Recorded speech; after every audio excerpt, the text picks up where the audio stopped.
Yeah, hello everyone. Very good evening. Let us get started.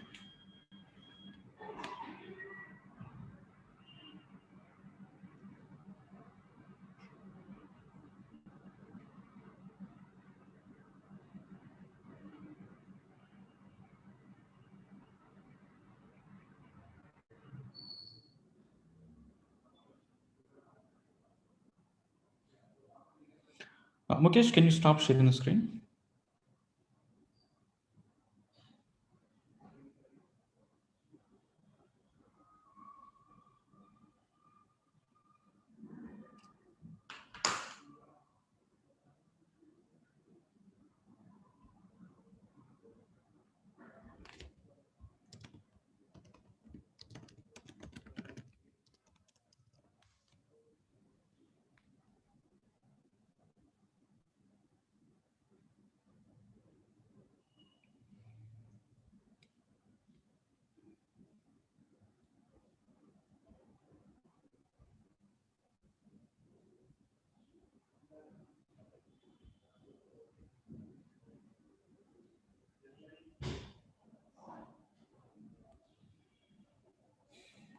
All right. So let us quickly recap what we have discussed yesterday.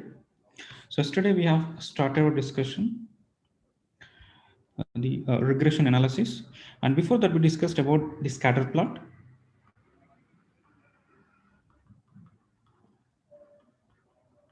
Okay, scatter plot or scatter diagram. So to find out the association between the two parameters, we'll use scatter plot, and then we discussed about the correlation. So correlation is to find out the strength of the association between the two parameters x and y. So we'll denote the correlation coefficient smaller. The range of correlation coefficient is -1 to +1. That means the value so can be would be between these two values. So it doesn't exceed so this range. Right. So if at all the correlation coefficient is 0, that means we can say so there is no association between the two parameters. That is a linear association. So there is no linear association between the parameters. And if it is -1 or +1, so there is a high correlation between these two parameters. If it is -1, these two are going in opposite direction. If one increases, the other one is decreasing. Then positive one, both are going in the same direction. If one increases, the other one is also increasing.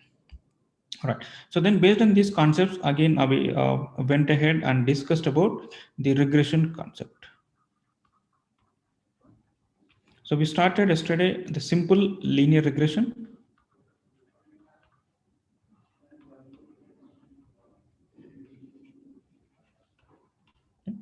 The generic form of simple linear regression equation is y equal to beta naught plus beta 1 x. So y is a dependent variable and x is independent variable, and beta naught in this regression equation, let's say, so beta naught is a y-intercept. So the height at which, so this regression line is intersecting the y-axis, and beta 1 is the slope of the regression line.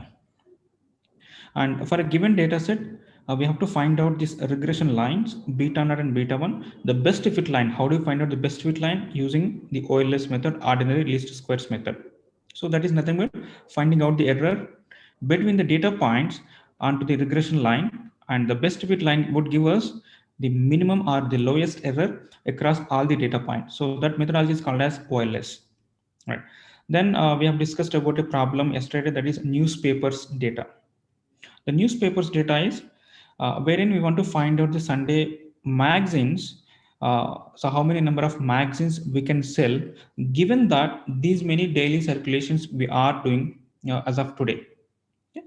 And then we build that regression equation, and using the data set, we have estimated beta naught values as well as beta 1 values. And how do we estimate those things? Using this formula, we can estimate beta naught and beta 1. Then we plug into this beta naught and beta 1 values. Then we have estimated for a 200,000 daily circulations. So what will be the Sunday circulations that we can expect? So that is what we have done yesterday, right? And then few more things to be discussed as part of this linear regression equation.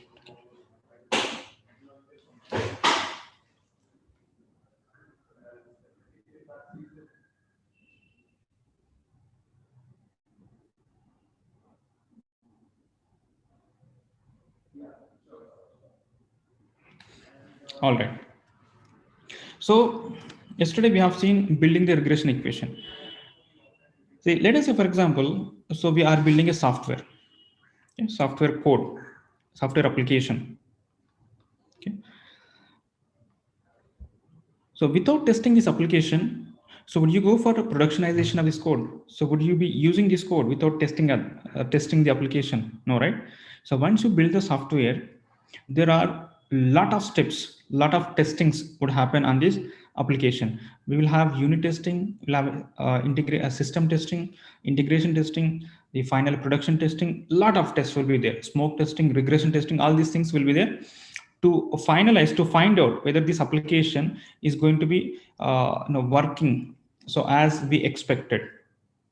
That means without any errors, this application is going to work or not. So those testings will be there before we move to the production environment. So this is in case of normal software project. Similarly here also, so once you build this regression equation, we have to test this. We have to test the regression equation. We have to validate it. For what? what is the health of this regression equation, how accurately this regression equation is producing the results. So when you say how accurately, see, based on this, we are going to get this, the output as a predicted value for the Sunday. But how realistic is this value? So can we believe this value? So yesterday we have got some 281K. Okay, so 281K or 281 thousands of the Sunday editions we can expect to be sold if we enter into these Sunday magazines. But how realistic is this number? Can we believe this number? How do you say that? So you can say that when you test it, we are going to find out the accuracy of this model, and based on the accuracy of this model, we can assign some belief. That means, hey, so this number we can believe, or this number we cannot believe. So that all depends on, so how accurate your model is. When you say accuracy, accuracy would be between 0 to 1. So zero accuracy means, so this model is not at all useful.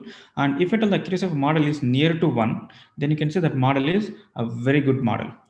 So even in fact, if the model accuracy is below zero point 0.6, that model is not a good model. And if it is more than that, yes, we can say that model is a good model. Again, the graded interpretation will be there. So if it is 0.65, more than 0.65, more than 0.75, that we will discuss. Right. So that means we are going to find out the accuracy of the linear regression model. Okay. So how do you find out the accuracy of the linear regression model? The accuracy is called as, in case of linear regression, is coefficient of determination, or R square value. Okay. We'll denote the accuracy of the R square, accuracy of the linear regression equation using this R square.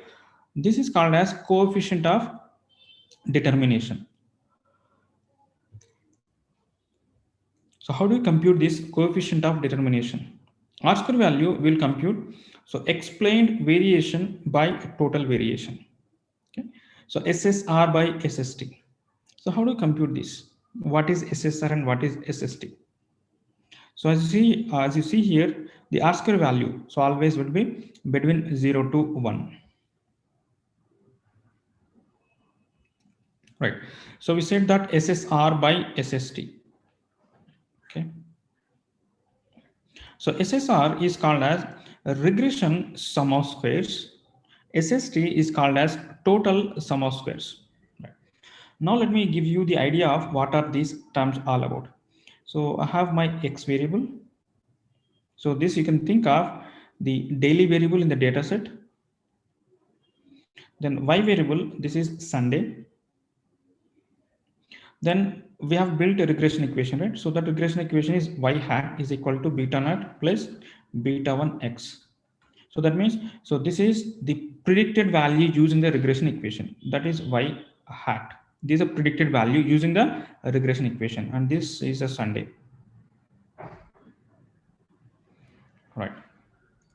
Now, so for this Sunday, I can compute the average also, right? So that I would refer as Y bar. Y bar. So the Y bar is nothing but the average of the Sunday column. Now, how do you compute SST? So SST would be computed the difference between, so yi minus Y bar. Okay, so this is SSR.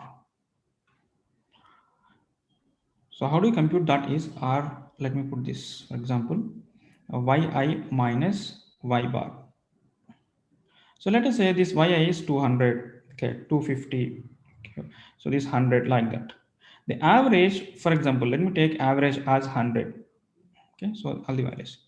Now yi minus Y bar means, so just subtract this. So 200 minus 100, 250 minus 100, 100 minus 100. So like that for all the data points. So you just subtract. Okay. So from the Y variable with just Y bar average value. So then I'll get a value here. Just sum it up, all the values, then square it. So that is what the total variation, sum of squares of total. Then compute regression sum of squares. So that is Y hat minus Y bar. So just similarly in place of Y, you take now Y hat. So this minus this minus this, just again take the sum of all the values, then that gives you SSR. Then the ratio of SSR by SST is called as R square value. So intuitively, logically, what we are talking about is sum of squares of regression by sum of squares of total means. So this is total variation in the data. So this one is a total variation in the data. Out of total variation in the data, so how much variance is being explained by the regression equation?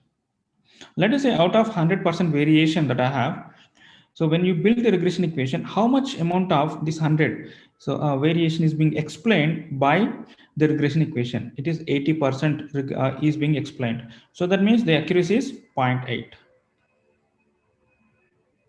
Okay, so 80% is being explained. So then I can say the R-square value is 0.8. 0.8 is pretty good, decent value of the model accuracy. So like that, we are going to find out the model accuracy based on these components. Right. So once you build the regression equation, so what is the first step that we have to check? Of course, we have to check this R-square value. R-square value is 0.91. Let me give you the graded interpretation of this R-square value. So if R-square value is more than 0.65, okay, so then we can say that model is a good model. So if it is more than 0.75, so this you can say this is a very good model. So if it is more than, okay, so 0.85, okay, so that is excellent model. So it is more than 0.9, so this is outstanding. So this is outstanding, more than 0.9, more than 0.95. So this is a very, very good model. So just you can go ahead and predict using this model. So this is actually we can interpret. So if it is any model, so less than 0.6, 0.6 or 0.65, so that model is not a reliable model, and whatever the predictions that you get out of this model, so would not be closer to the realistic real values so that we get in the field, right? So that's how we can use this R-square value to find out whether your regression equation is a good equation or not so good equation, right? So here for this regression equation yesterday that we have built, so for that regression equation, the multiple R-square value is 0.91, so which is a very good R-square value that we can say. Okay. So this is the first step that you have to check as part of this model validation or testing process. The second one is this, the coefficients, and these are the estimates. So this is what actually you can say beta naught value, and this is beta 1 value. This is coefficients of these values. What do you mean by coefficients of that? So y hat is equal to beta naught plus beta 1 x. What is the coefficient of x? Coefficient of x is daily. Coefficient of x is beta 1, right? So in our the yesterday's problem, okay, Sunday is equal to beta naught plus beta 1 into daily. Now if you see here, the coefficient of daily is beta 1. So that is what actually can see. These are coefficients of daily is beta 1, and coefficient is intercept is nothing but beta naught. And these are the values that we have seen yesterday and plugged into this 13.83, okay, plus 1.33. So these are the values that so we have used yesterday to predict Sunday values, right? What are these values? T value and P value. The T value is nothing but the hypothesis t-test. So yesterday we have seen, right? Yesterday, day before yesterday, we were discussing about the hypothesis testing. The t-value is the hypothesis t-test. How do you compute t-value? X bar minus mu by s by root. The same formula, that means the Python or any other tools, when you're building the regression equation, internally, the hypothesis testing is being conducted, and then the t-values and the p-values have been thrown out. So this, how do we interpret and what is the use of these t values and p values? Now, just focus on this value, p value. The p value, if at all this value is less than 0.05, okay, less than 0.05, then you can say, so this variable is significant, statistically significant variable. So what do you mean by statistically significant variable? Why we are using this daily? So we are using daily to predict, okay, what would be the Sunday estimations. Okay, beta naught plus beta 1 daily. So we are hoping that the daily variable would affect the Sunday variable. So when you say affecting the Sunday variable, that means so this should have so a good variation. So how this Sunday variable is the varying. That means so this daily variable should explain the variation in the Sunday variable variation. In a simple terminology, so whether this daily variable is useful for me in predicting Sunday variable or not. So if this variable, daily variable is useful for me, means so it should be statistically significant. Then I can say that is useful for me. Otherwise, so this is not going to be useful for me in predicting Sunday variable.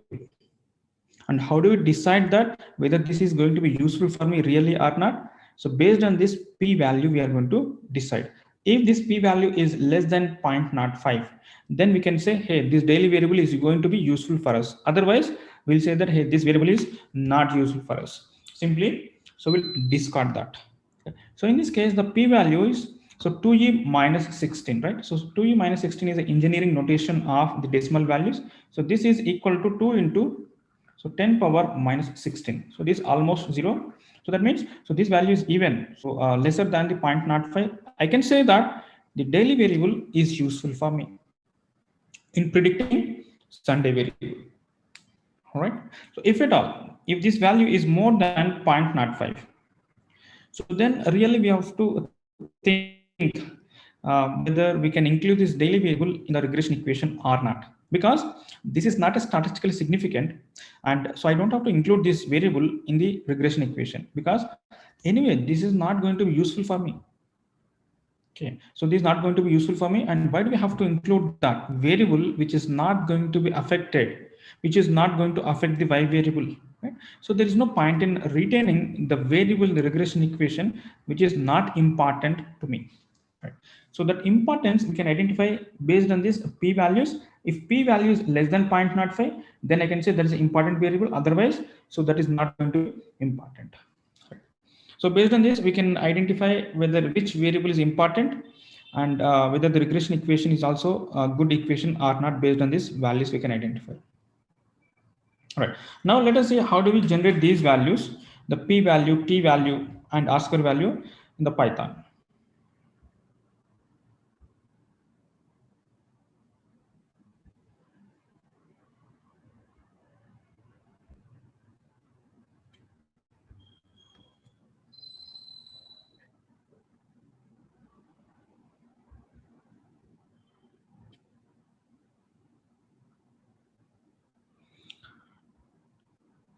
Right. So model dot params. So this is what actually yesterday we have discussed, right? And we have predicted for a given value of the daily 200. Now we can generate the t values and the p values. Okay.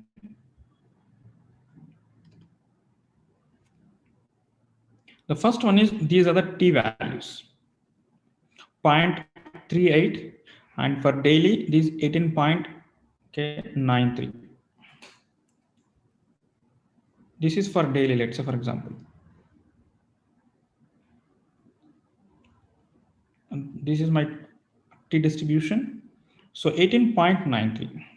So 18.93 is somewhere very, very far from the mean value. Somewhere, for example, here I would. Okay. So this probability actually we want to compute. That is a probability here you can see. Okay. So 6.01 to 10 power minus 19. So this probability is very, very small. So that is 6.01 into 10 power minus 19. So it is approximately 0. Okay. So that means, so this area is less than 0.05. And then based on that, we'll say that, hey, this variable is important variable. Okay. So what is the logic behind this? Okay. So I'm just going into again the hypothesis test. So even if you don't understand that, that's fine. But let me give you the idea of so why we are checking again. So the why we are going back to the hypothesis testing, and why we are comparing with this alpha value. See, generally what we want to do is I want to find out Okay, so this daily variable is really impacting my Sunday variable. Let's say, for example, this is okay, daily, and this is Sunday. I have the data points like this. Now, so we thought actually this is the regression line. So regression line, it has got some slope. This is a slope. This beta 1. Then my regression equation is like this. So regression equation is Sunday is equal to beta naught plus beta 1, okay, daily. Now, so if at all this slope is 0, for example, then how our regression equation would be? S equal to beta naught. That means, so the D, our daily variable, does not have any effect on the Sunday. When this beta naught is equal to 0, when beta naught is equal to 0, then this term would become 0. That means we can say that the daily variable is not going to affect my Sunday variables. Now that is what actually we are testing. If the beta 1 is really equal to 0, or so this is not equal to 0. What happens if it is not equal to 0? That means it contributes. So let's say, for example, beta 1 is equal to, let's say, 1.2. That means, so with this proportion, the daily variable is affecting my Sunday. If this beta 1 is equal to 0, that means the daily variable is not going to affect my Sunday. That boils down to this line, okay, this beta 1, the slope, right? This line has slope r naught. If there is a slope, then I can say this daily variable really impacting Sunday. Otherwise, I'll say that there is no association between these two. When do you say, for example, if I have the line is like this, okay? If the line is like this, do you say that the daily variable is affecting the Sunday variable? What is the slope of this line? Slope is 0, because it is horizontally x-axis. Though the daily variable is changing, mostly the Sunday variable is not getting affected. That means, so in this case, so this daily variable is not useful for me. Now we are checking using hypothesis testing in the population whether the slope is equal to 0 or that line has some slope. That line has some slope. Now our null hypothesis we will define like this. So beta naught is equal to 0 and HA beta 1 is not equal to 0. So this is what our hypothesis test. We are testing that this regression equation, this regression line has slope r naught in the population. Now this is the hypothesis test and we have computed the t values and p values. So how do you use p values? If p is less than 0.05, then I would reject null hypothesis. When you reject null hypothesis, so I'm going to say that, hey, beta naught, beta 1 is not equal to 0. That means, so this has some slope. That means this daily variable is statistically significant. So that is the story behind this. Yeah. Right. So even if you don't get this, that's fine, absolutely fine. So only thing that you have to remember is if the p value, okay, the p value is less than 0.05, then you can say that variable is statistically significant variable, because so that variable has the slope, the line, regression line, whatever the regression line that we built. So the line will have a significant, statistically significant slope, and using the slope we can predict the y variable. Okay, so that is what we have to remember here.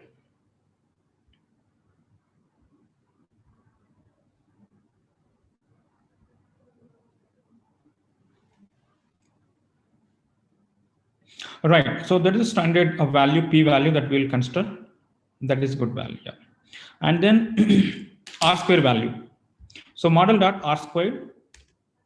So these are we can generate, and we can say the value r square value is 0.918. It's a pretty good value, and so we can consider this regression equation for the prediction for the new data points. All right. Now, so we have manually computed the prediction values by taking the intercept and daily values, okay, 13.8, and so like that we have given in the equation and we have computed. But are we going to do this every time the manual way of computing these predictions? No, so we don't have to do that. So directly we can build, we can predict using the Python. What we can do is I can build a data frame. Okay.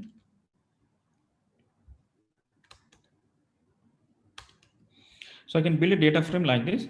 Then this I would send it to my model dot predict, then data underscore predict. This is a data set, input data set, that is 200. For a 200 daily sales, so what would be the estimated the sales for the Sunday?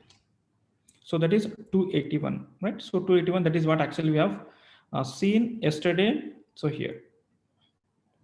So that means you don't have to manually input all these values, the beta naught, beta 1, beta 2, all those things. So directly we can use a method, predict method in Python for prediction of the y variable like this. Okay. So this is the linear regression equation. This is a simple linear regression equation.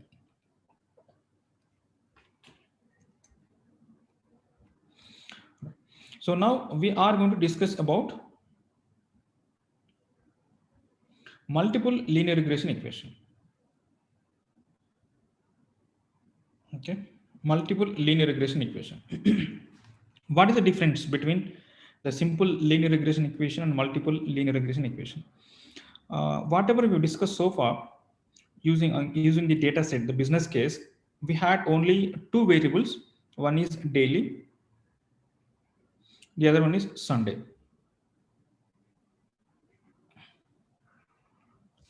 Sunday variable. So this is X variable and this Y variable. If at all in your business problem, so if you have only one single variable, so independent variable is only one variable, then your regression equation is with only one beta naught plus beta 1 X. And this equation is called as simple linear regression equation, wherein you'll have only one independent variable like this. Okay, that is called as simple linear regression equation. Now we are going to discuss about multiple linear regression equation, MLR. Because so most of the real life examples so does not or cannot be solved only with a single variable. You'll have to include many other variables. See, for example, in this case itself, the daily and Sunday newspapers data, to forecast or to predict the Sunday editions or how many number of Sunday magazines can be sold, along with this daily variable, what else can be included? What else can you think of? So those variables also would affect the Sunday variable. Probably, so if you're talking about area, literacy rate, so how many people have, so at least so they can read, or the median income levels in that region. Okay, and so how is the economic, the status of the people who are living in that region? So this also I can take into account, so that these variables also will help me to find out what will be the Sunday magazine sales. That means I'll have to include a few more variables so that I can get more and more accurate values of the estimations for the Sunday magazines. So when you have multiple variables like this, x1 and x2, x3 like this, the independent variables, then this problem is called as multiple linear regression equation, right? Okay. Now let us discuss about this. Just give me a minute. Yeah, so if P is less than 0.05, then as per our the discussion on the hypothesis test, we have to reject null hypothesis, right? Yeah, that is the procedure that we have discussed. Just give me a minute, guys. Let me open the presentation.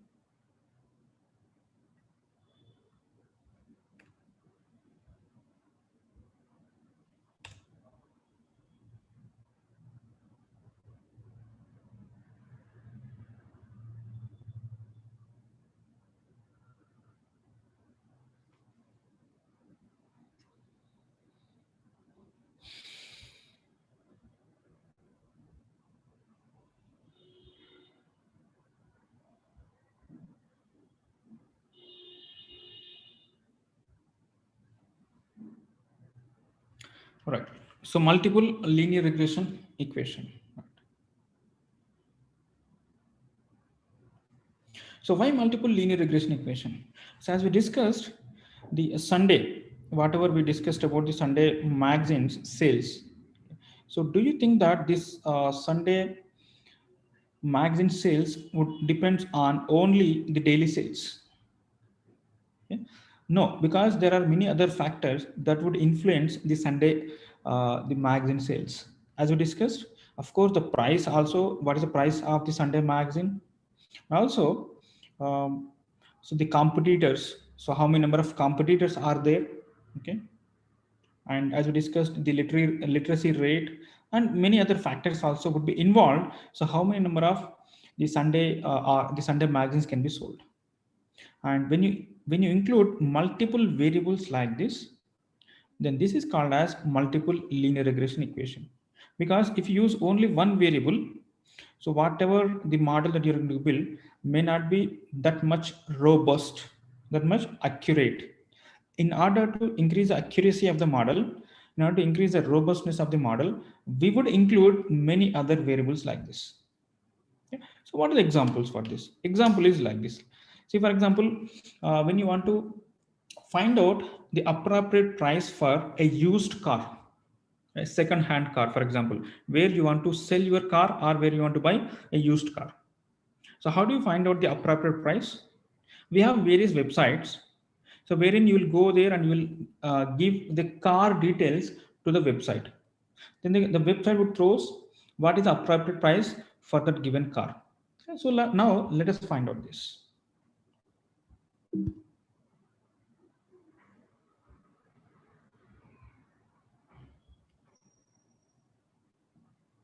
So this is a car wallet website wherein based on your inputs, so this website would predict the appropriate car price.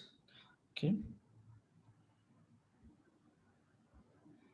Okay, let me select some random values here. Maruti Suzuki model, for example, let me go for, do we have, okay, Desire. No, let us go for Swift, for example.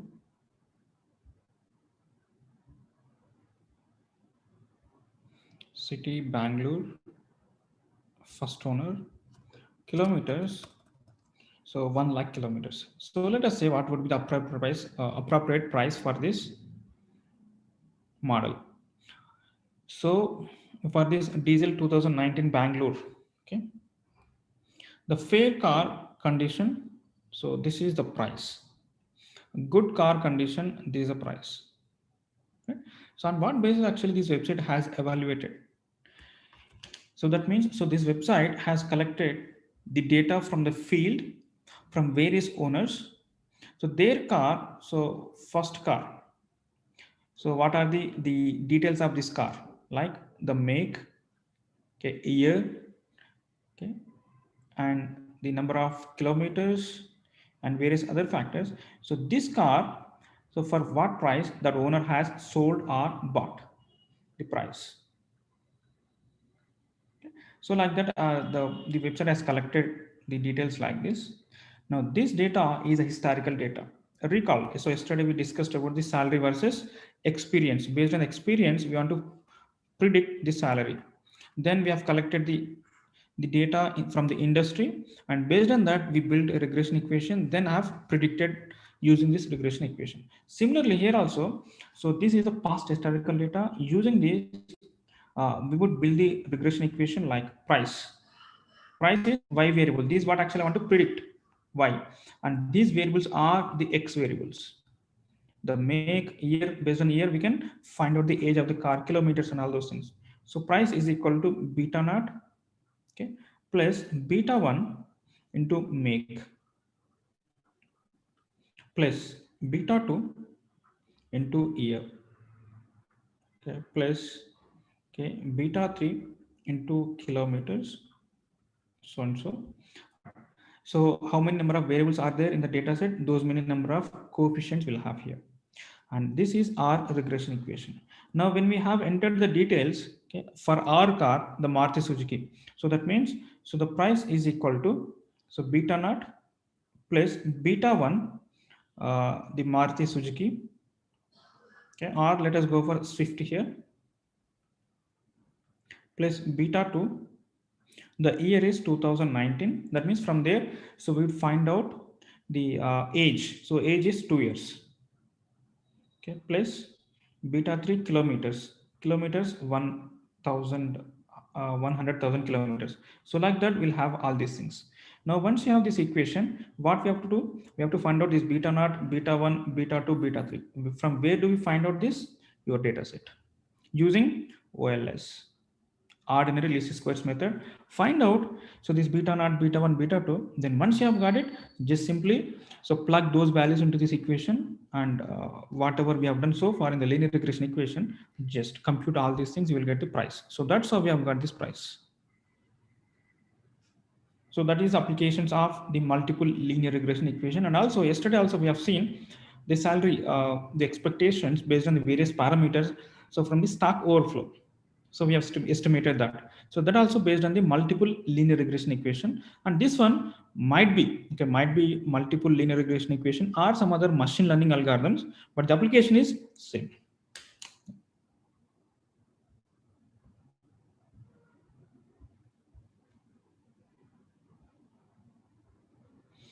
Right. So as we discussed, the generic form of the multiple linear regression equation is this.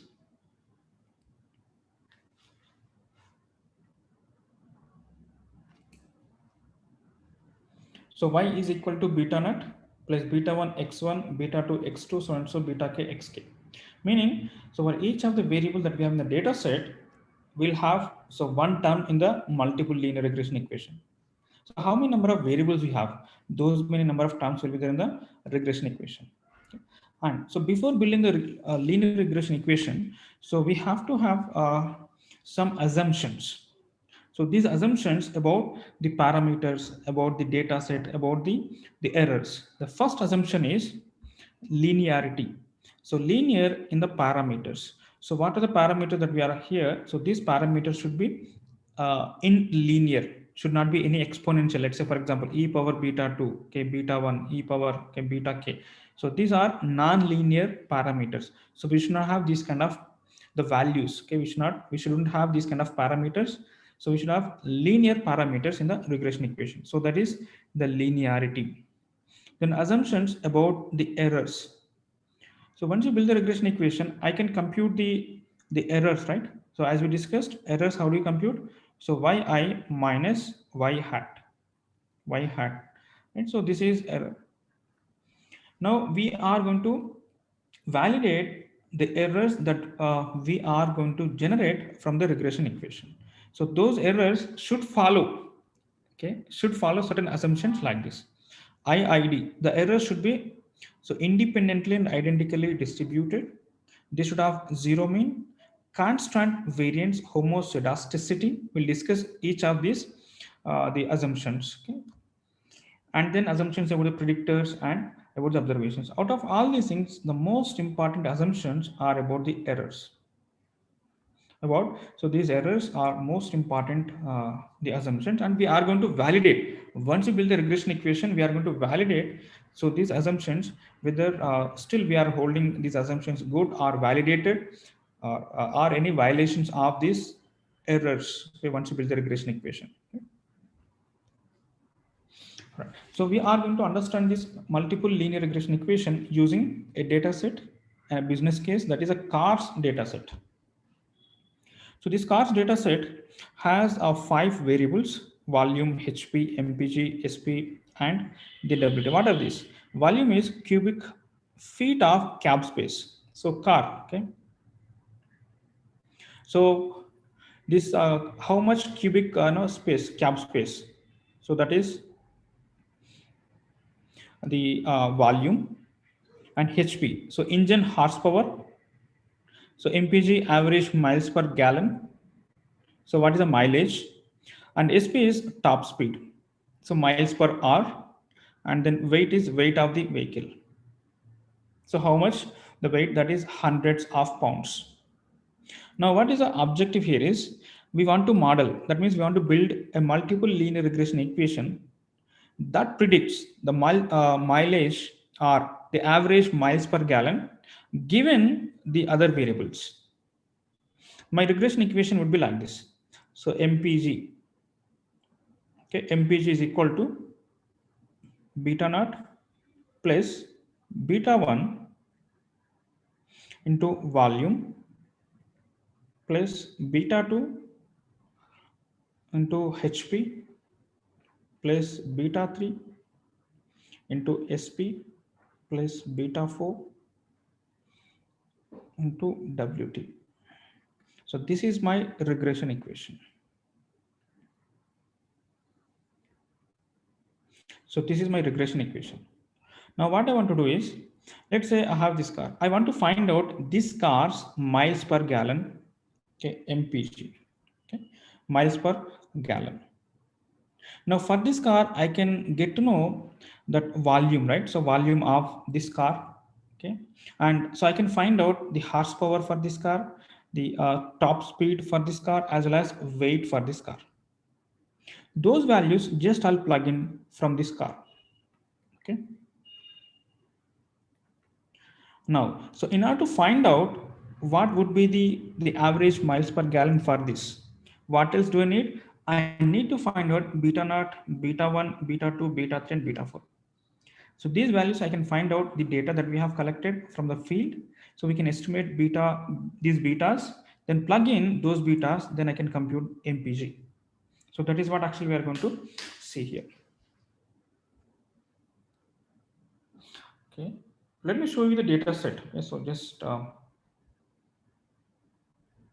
give you the feel of how the data set looks like, let me open that.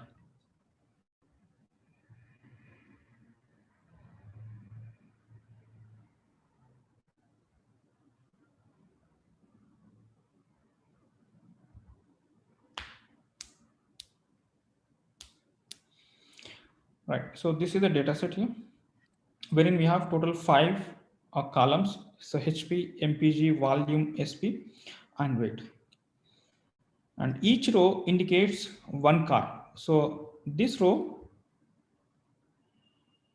so each row indicates a car information. And this is another car. So like that, we have total 80, okay, 82 cars information that we have collected. Now the objective is build a regression equation on this data set. Then for a new car, so I want to find out, so given all of the details, I want to find out this MPG. I want to predict this MPG. So that is what we are going to do now. So is the problem statement clear, everyone?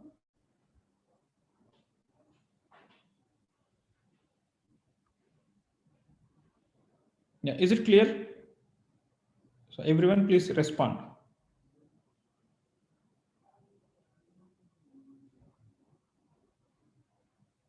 Okay, great.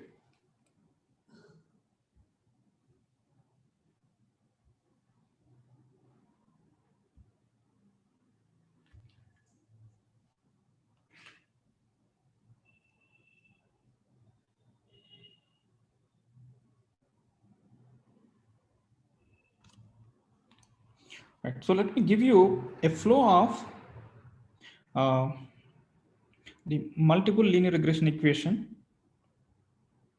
So what we are going to discuss, so in the next half an hour, okay. See, so when a data set has been given to us, okay, a business problem, so we'll collect the data. This is my data set.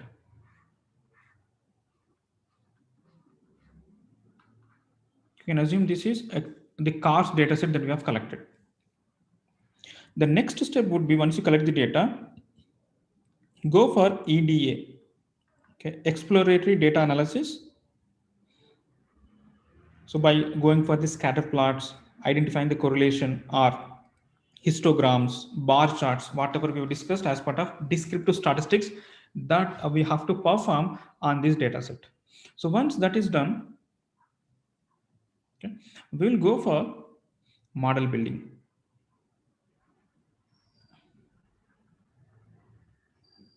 That multiple linear regression equation we will build. Then model validation.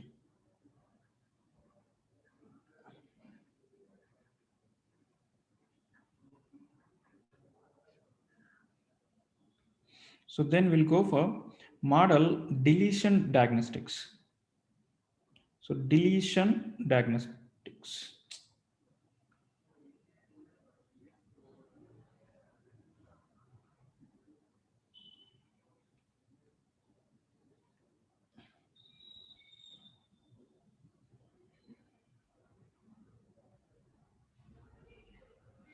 Excuse me.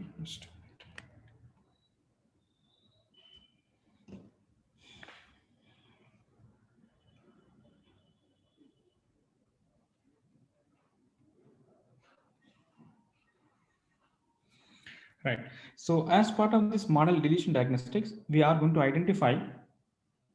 So we are going to identify the uh, the outliers in the data set, the influential variables in the data set. Then we'll go back to our data set. We'll remove outliers from the data.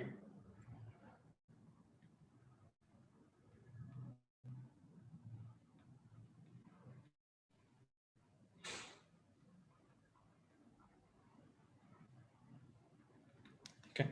So we are going to remove the outliers from the data, and again follow this process. Follow this process till you don't find any outliers in the data set. So once you're satisfied with the data set that we don't have any outliers, then so that is where actually we are going to build the final model. Final model. And this model will use for the prediction purpose.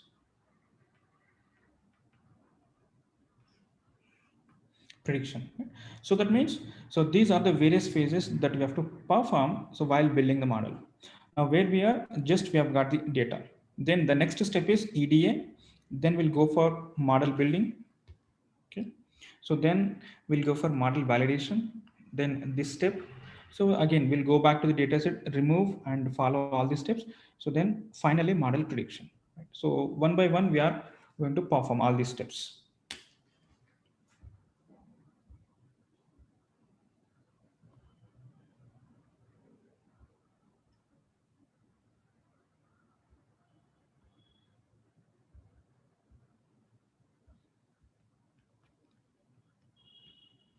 Right. So the first step is EDA. Okay. As part of EDA, so just uh, we have used the scatter plot to understand what is the relationship between the two parameters, and also we have correlation coefficients. So this is our the y variable, and this is x1, x2, x3, and x4. Total we have 4 input variables and this y variable. Now we have to find out what kind of association between these variables. How do we understand that? So if you want to find out the plot between SP and MPG, so just draw a line like this and draw a line from here. So where it intersects, so that is the plot that is between MPG versus SP. Okay.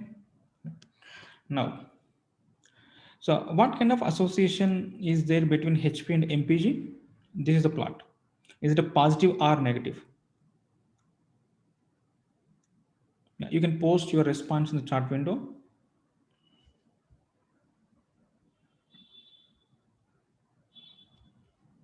So is it a positive or negative?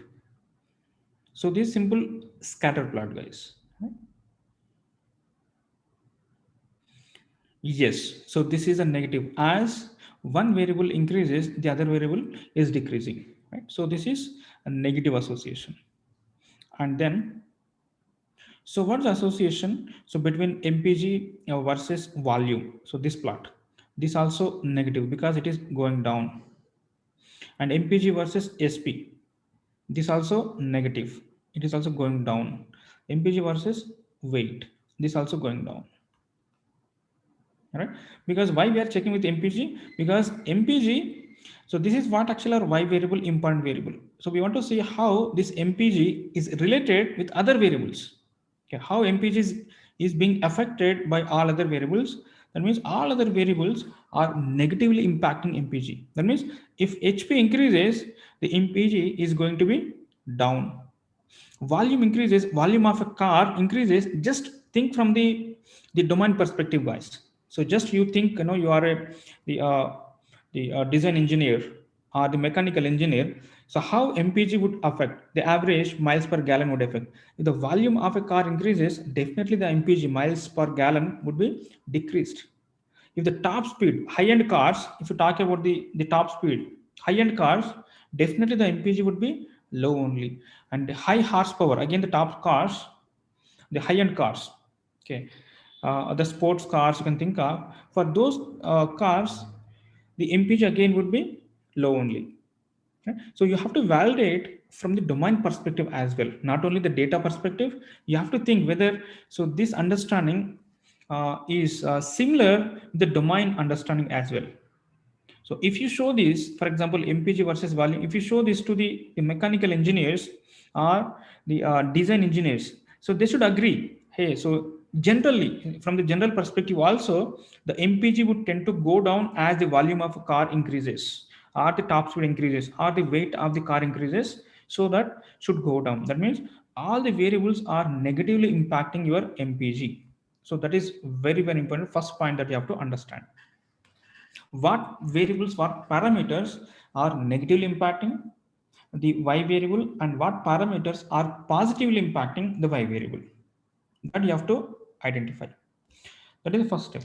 The other step is find out how this HP are the independent variables so are associated x1, x2, and x3.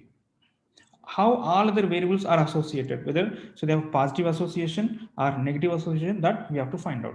So where this is, for example, HP versus volume, a little positive, and this positive, this also positive, this perfect positive, this is between volume versus weight.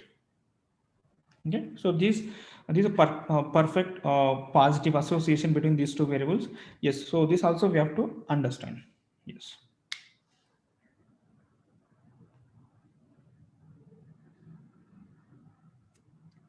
Right, so there is a question, okay, can we apply, yeah, even if it is not a normal distribution, still we can go ahead and apply correlation coefficient. Then build the regression equation. Yes, so we have built a regression equation. This is the output of regression equation. And as we discussed, as part of the simple linear regression equation, based on the p-values, so we have to find out whether these variables are significant enough to include the regression equation or not. Now, can you tell me, please post your response in the chart window. Is volume significant? Yes or no? Is volume significant? Right. So how do you say that? If the p-value is less than 0.05, then I would say that is significant. Otherwise, I'll say that is not significant. So since the value of volume is more than 0.05, so I'll not say this is significant. No, right? Yes. Then HP. What about HP? Is it significant or not? So this value is less than 0.05. So how do you understand this value? So this is nothing but 1.4 into 10 power minus 6. So that is almost 0. So that means yes. So this is significant. What about this SP? Yes. Weight. So is weight significant or not? So this one is not significant, right? So this is more than 0.05. This is more than 0.05. So this is not a significant. So that means in our regression, in our output, volume is not significant, weight is also not significant. Right. My regression equation is like this. So initially, so we have regression equation we have built like this. MPG is equal to beta naught plus beta 1 volume plus beta 2 HP, beta 3 SP plus beta 4 weight. So this was our initial regression equation. But after building the regression equation, so we found that the volume and weight so are not significant. Then we will remove this. Then my new regression equation will transform like this. So MPG equal to so beta naught plus so beta 1 SP plus beta 2 weight. So this would be my the latest regression equation. Okay. Now,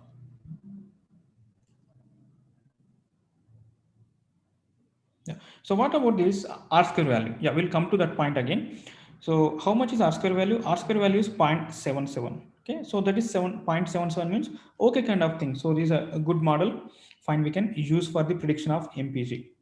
So that is another thing that we have to look for. Okay, so that is a validation of the regression model.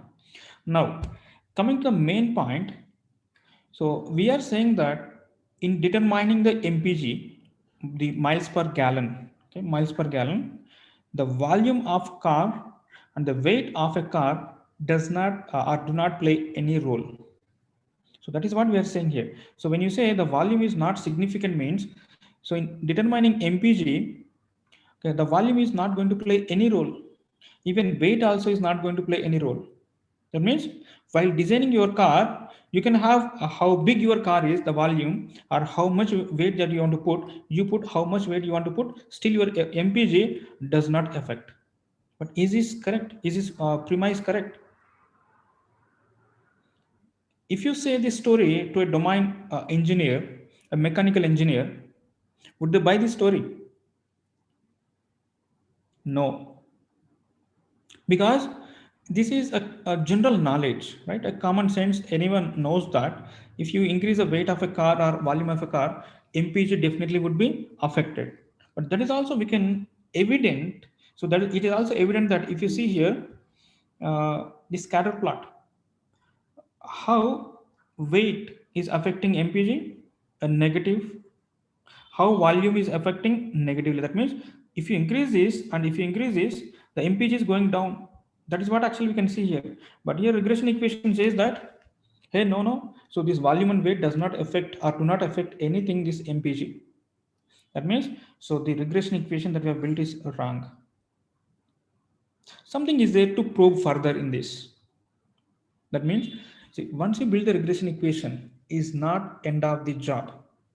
You have to wear the hat of the domain experts. You have to think from the domain perspective also. Is this equation correct, or something has to be corrected in the regression equation? So that is more important. Fine, so now let us take a break. Okay, 5 minutes break. After that, so we'll probe further into this and what is the problem with this regression equation, that we'll discuss after the break. So it is 6:03. We'll so resume our discussion at 6:04.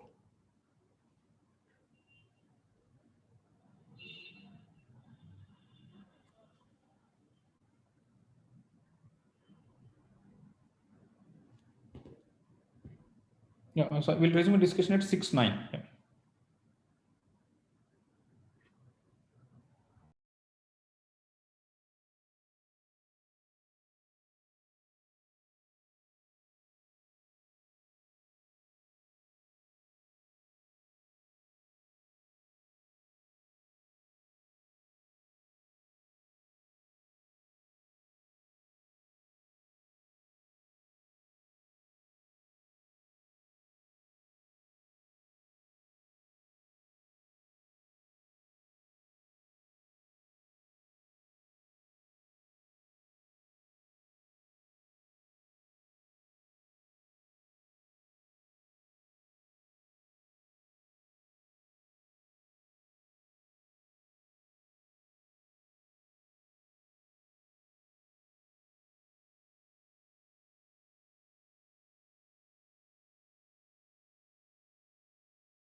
Right. So let us continue our discussion. So there's a question. Right. So what is significance of adjusted R square and multiple R square? So that we'll discuss in a moment.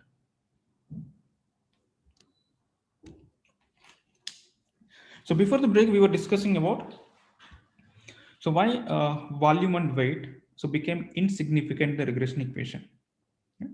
So now let us discuss about these two.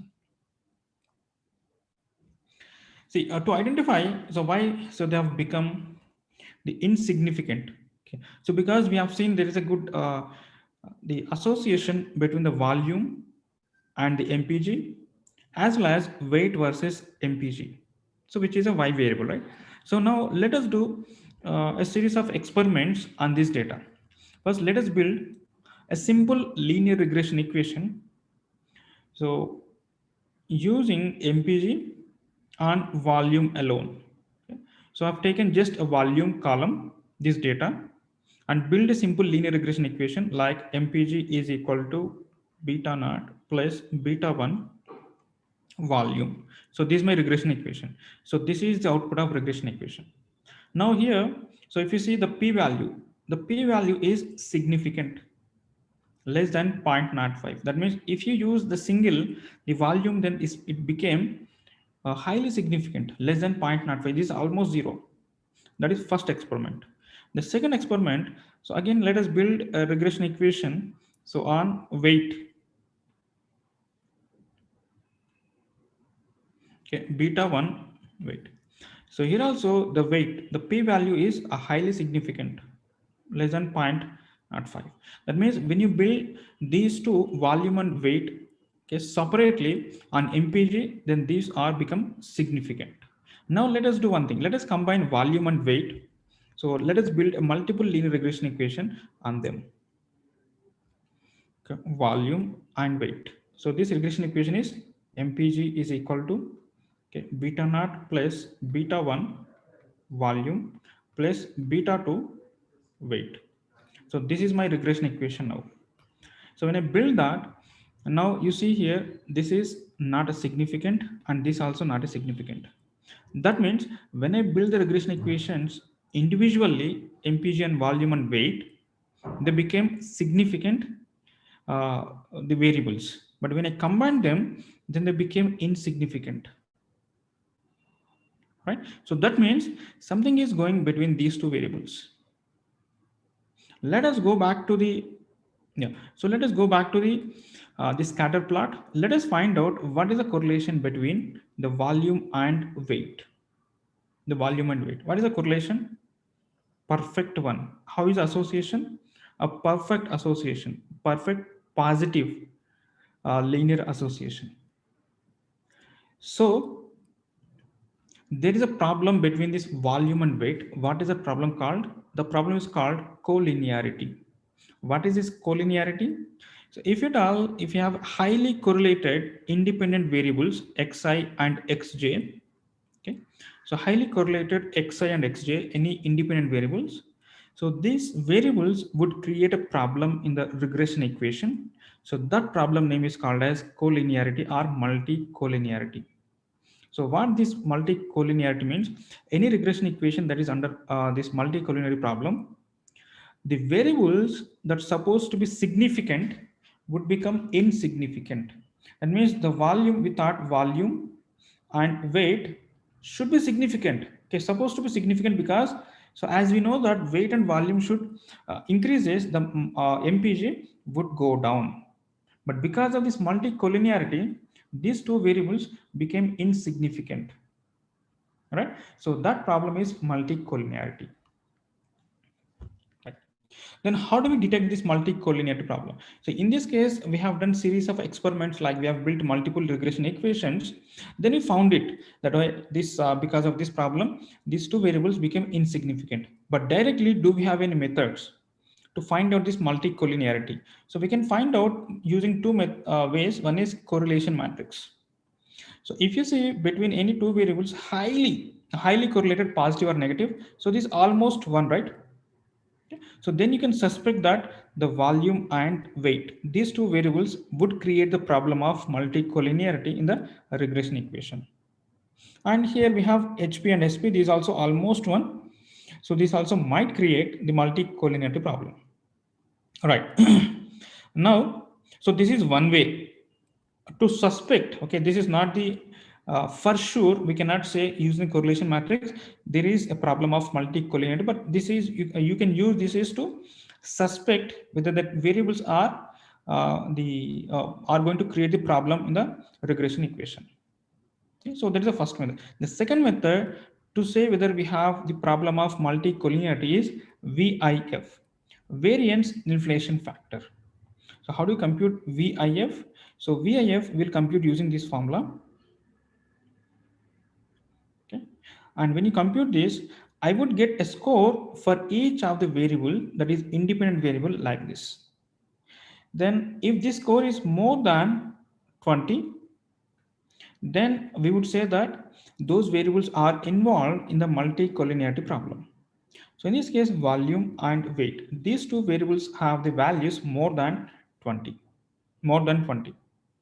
Right? So then we can say yes. So these two variables are involved in the multi-collinearity problem. And these two variables, so near to 20. So approximately you can say, see, some textbooks or some literature says that if it is more than 10, then we can say they are involved in the multi-collinearity. But as industry standard, we'll go by this value more than 20. Then we'll say hey, they are involved in the multi-collinearity problem. All right. Now coming to this formula. What is this formula? How do we apply? Let us say I have these variables HP, so SP, WT, and value. Okay, these are the variables that I have here. Now let us say, for example, I want to find out this value. Okay, volume. So VIF, okay, of volume is equal to 1 by 1 minus R square of volume. So that means we are talking about R square of volume. How do we get R square of volume? That means the coefficient of determination. So how do we get that? So I would build a model by treating volume as a y variable on remaining variables. So HP plus SP plus weight. So when I treat volume as a y variable and build the regression equation on all other variables, then for this regression equation, I'll get the R square value, right? So this R square value is called as volume. And this R square value, just plug into here. And this value is 638.80. Likewise, if you want to find out for HP, so if you treat HP as a y variable and build the regression equation, then you'll get this. Plug into this, then you'll get this 19.92. So like that, we have to build this for all the variables, find out the R square value, then plug into this equation, you will get this value. You don't have to do this manually. We have methods. You can automate this activity of building the multiple models and get the R square values. Right. So the key takeaway from this slide is, if at all the VIF is more than 20, then you can say those variables are involved in the multi-collinearity problem. Okay, so in this case, volume and weight, as we discussed, they are involved in the multi-collinearity problem. All right. Then what is the solution? Okay, what is the solution for this? The solution here is, since these two are involved in the multi-collinearity problem, simply ignore one of the variable or discard one of the variables, either volume or weight. Then that solves the problem, because if you see, for example, when I discarded weight from the regression equation, I've considered only volume, okay, and volume, HP, SP. When you use these three variables, so all of them are highly significant. This is significant, this also significant, this also significant. My R square value also very good, right? And on the other hand, so when I discarded volume and when I went ahead with weight, so here also have, so the R square or the p values are all are significant. So that clearly indicates that, so we should use, we should consider either volume or weight, not both of them. So how do we decide? So which one to be retained and which one to be discarded? How do we identify that? So it is clear that we have to discard this or this, because if you include both of them, we have seen the problem of multicollinearity. Both of them became insignificant. So that is the reason we are going to discard one of these two variables. Right? So how do we find out which one to be discarded and which one to be retained in the regression equation? So that is called as subset selection. Okay. What is subset selection? Out of the variable set, that is HP, okay, HP, SP, okay, weight and volume. Okay. So out of this variable set, we are going to select this subset. When I say subset means out of 4, I'm going to select the variables less than 4. So this is called as subset. That means out of this 4, we are going to select 3 or 2 or 1. So that is subset of this variable set of 4. How are you going to select that subset? We are going to select the subset based on these two values, based on R square value and based on AIC value. Okay. So what we do is I would build a regression equation like this. MPG is equal to HP, okay, plus SP plus weight plus volume. For this regression equation, I'll keep a track of R square value and AAC value. What is AAC value? AAC value is archaic information criteria. Archaic information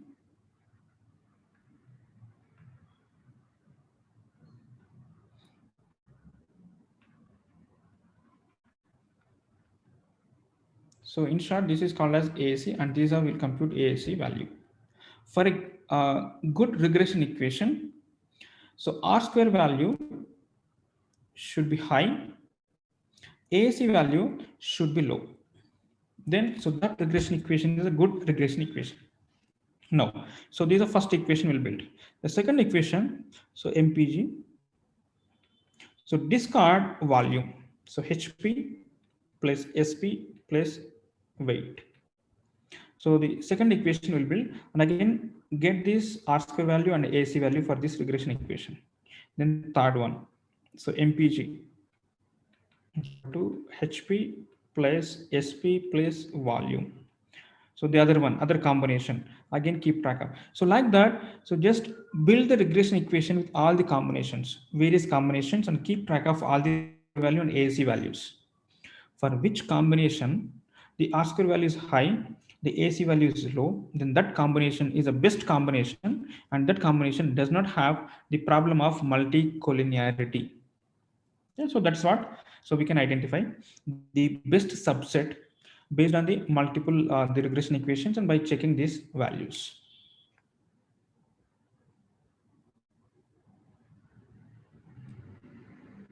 Right. So then model validation. Okay, model validation techniques. So what we have done so far, we have a data set. Let us revisit our flow. We have data set. We have done the EDA part. We have built the model. Okay, and we check the model. To some extent, we have done the model validation also. The multicollinearity is also part of model validation. Okay, so this is where actually we are. So we are here. So after that, we have model deletion diagnostics.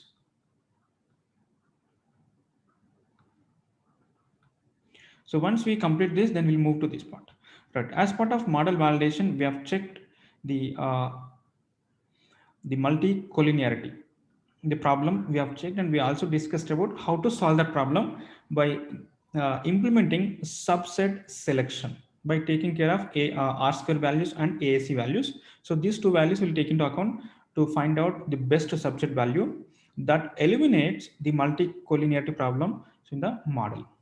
And the other model validation techniques are based on the errors, based on the residuals, right? So as part of this, we are going to examine a few plots. Okay, a few plots we are going to examine. The first plot is EI versus YI hat. Okay, what is that? So EI versus YI hat. We know how to compute the errors, right? So errors we can compute using the actual YI minus YI hat. So YI hat. So what is YI hat? YI hat is nothing but the predicted value from the regression equation. Okay, yi hat is equal to beta naught plus beta 1 x, and this is my y. The difference between these two, okay, difference between these two yi minus yi hat is error. And now we are talking about this error analysis. The first plot, ei versus yi hat means, so this errors versus this plot. These two we are going to take, and we are going to analyze these two variables. Then ei versus xi plot. I'll take these errors, and for each of the x1, x2, x3, I'll take a plot. So scatter plot again. So one is versus EA versus, okay, x1. Okay, so EA versus x2. So how many variables are there in the input data set? For individually, all of them we are going to take, and we are going to plot this scatter plot with respect to errors. And the final plot is QQ plot. The QQ plot is quantile plot. This is to check errors are normally distributed or not. Right. So let us examine these individually, one by one.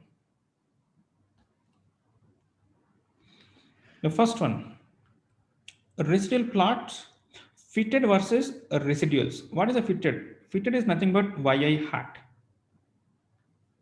yi hat versus residuals are errors. So here you can see the fitted value. This is yi hat, and this is errors.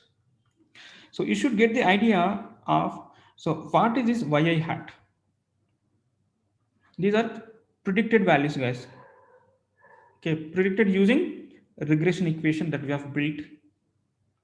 And errors are nothing but the difference between the actual data versus the predicted values. That is the error.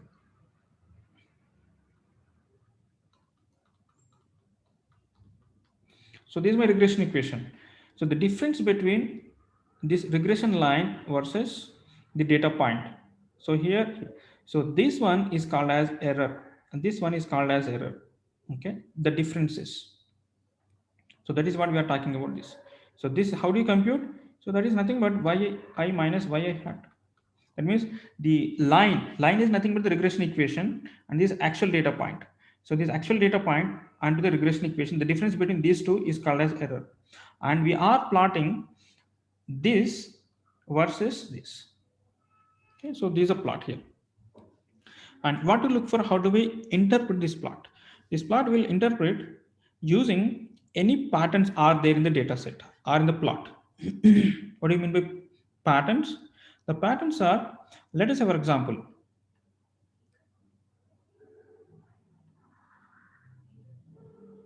so if you see the data points in the plot, in this plot, are randomly scattered. So like this, okay, randomly distributed like this. So this is my yi hat fitted values and these errors. So then I can say the model that we have built is a good model. On the other hand, if the data points forms any patterns, let's say for example like this.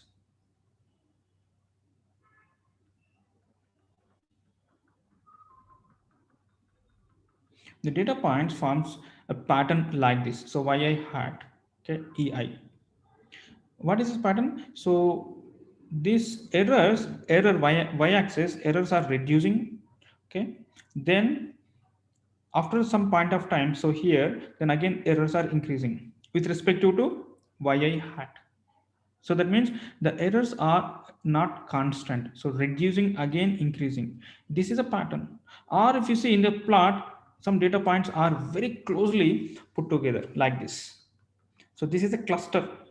Okay. So if you see any pattern other than a random data distribution in the plot, then you can say the model is not good model. So in this case, not a good model, and this is a model, good model. Okay, from which model you have got this data, these errors, then that model is a good model, and this is not a good model because the errors have significant amount of information, and so the model did not capture the patterns correctly. Okay, so that's what actually we can understand. So from this, you see here the patterns. So there is decreasing like this. Okay, and here I can see the clusters, and I don't see many data points here. That means there is some problem with the model, you can say that.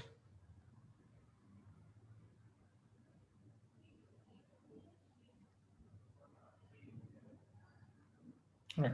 So then checking for normality. Okay, normality using QQ plot. What is this QQ plot? The QQ plot is quantile plot.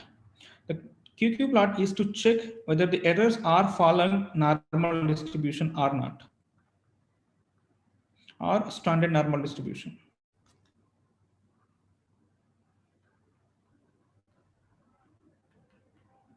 Okay, normal distribution or not.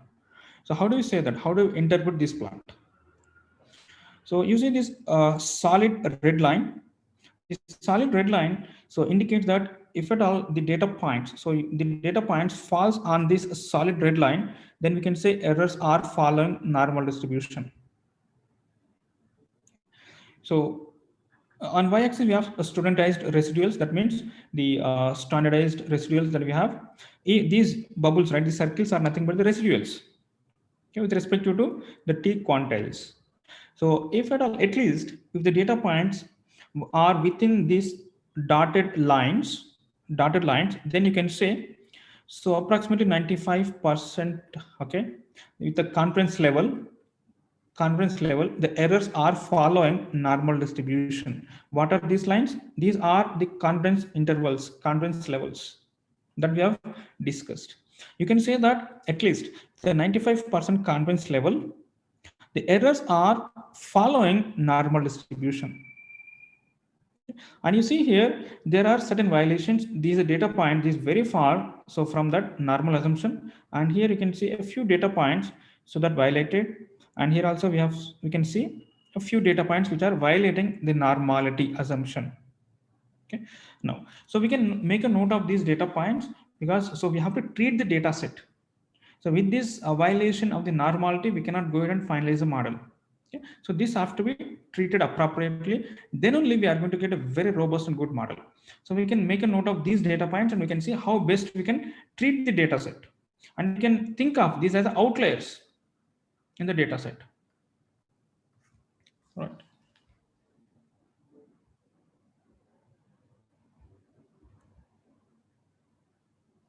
Then the final plot as part of this model validation techniques. So residuals versus regressors. That means how many number of regressors we have in the data set. That means x1, x2, x3, and x4. Individually, for with all these independent variables, so we are going to plot versus EI. Okay, so this is a plot that we are going to focus on. Volume, right? So volume is one of the independent variables versus residuals. Then how do we interpret this plot? The interpretation of this plot, again same. If you see any pattern, then so the model is not good model. If you don't see any pattern, yes, the model is good or the variable is good. So you don't have to worry about that variable. Now, so for example, my plot is like this. Volume versus errors. The plot is the data points are like this. Okay.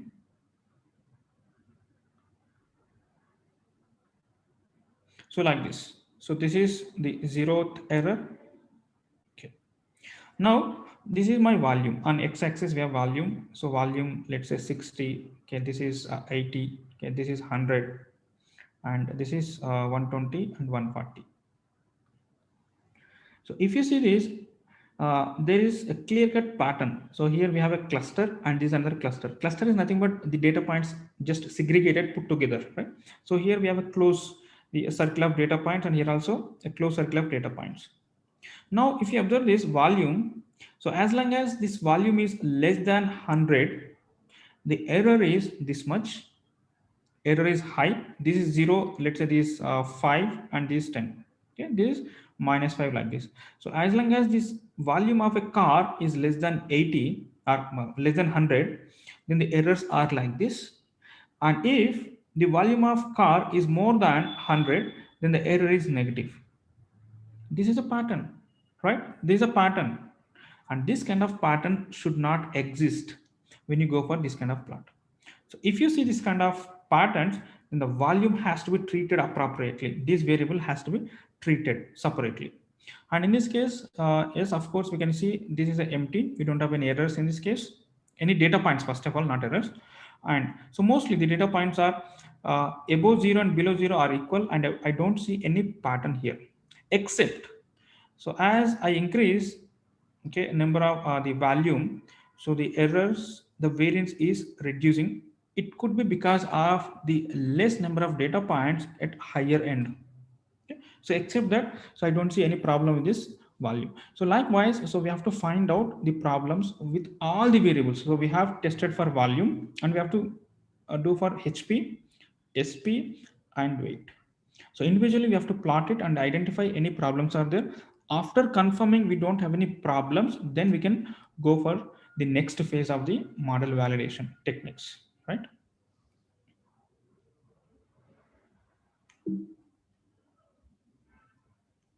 Right.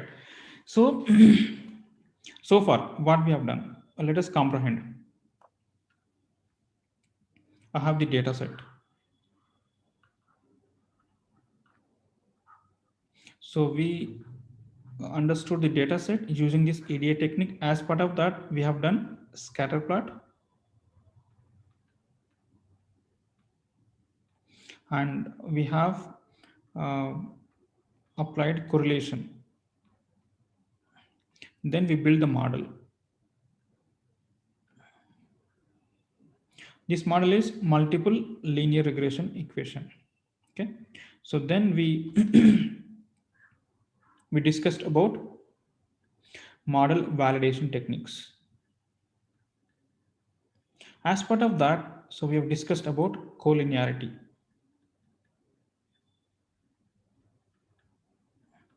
So then we discussed about the residual plots.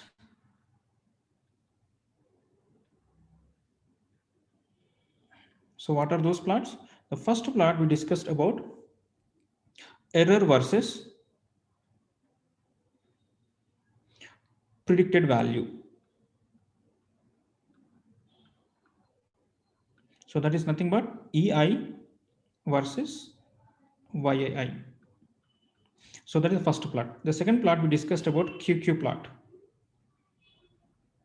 This is to check whether errors are following normal distribution or not, right? So then we discussed about the regressors versus XI versus, okay, errors.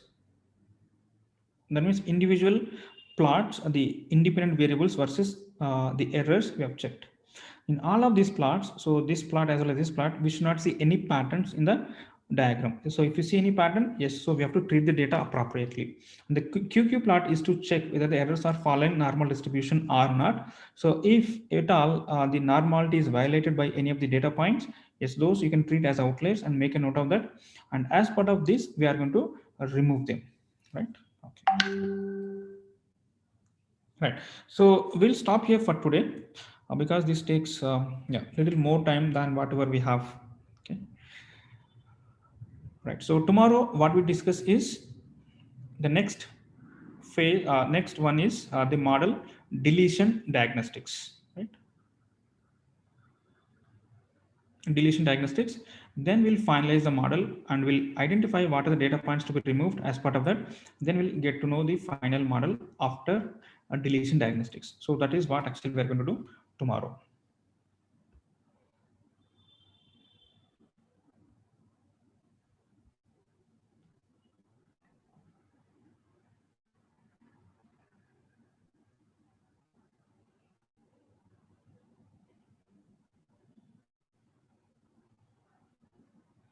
Right. So any questions? Okay.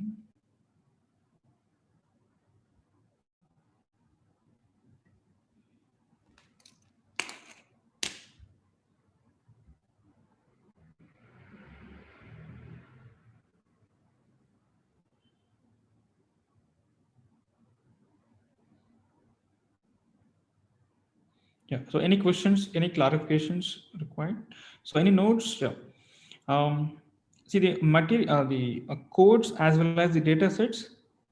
We will give you the access. So that is from Monday. Okay. So you can get this access to these data sets as well as the codes. For material, you have to wait for a few more days. We are doing those arrangements. Yeah. And where you can get these recorded videos. Yes. So these recorded videos are available in the YouTube. You can visit our YouTube channel. You will get it.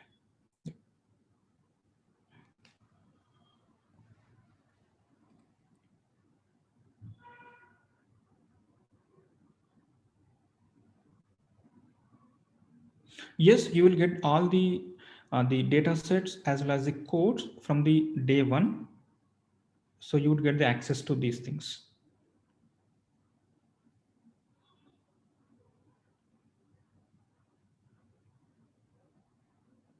Okay.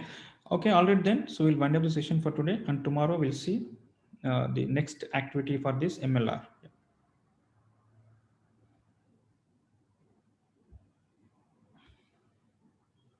Yeah. So thank you all, and we'll meet tomorrow. Bye for now.